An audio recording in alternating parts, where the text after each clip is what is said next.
આ video Hyderabad central યુનિવર્સિટીના છે. તેલંગાણાની રેવંત રેડ્ડી સરકાર યુનિવર્સિટીને અડીને આવેલી લગભગ 400 એકર જમીનમાં હરાજી કરવા માંગે છે.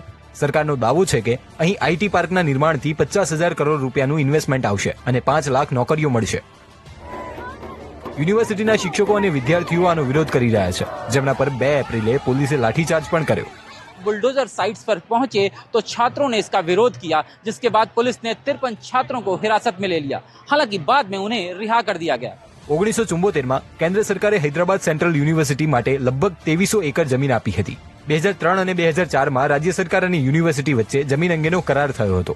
સરકારનું કહેવું છે કે કરાર હેઠળ આ જમીન સરકારની થઈ ગઈ. આના બદલામાં યુનિવર્સિટીને ગોપનપલ્લીમાં 397 એકર જમીન આપવામાં આવી હતી. 2004માં આંધ્ર સરકારે જમીન આઈએમજી એકેડેમીને ફાળવી દીધી હતી, જેને પાછળથી રદ કરવામાં આવી હતી.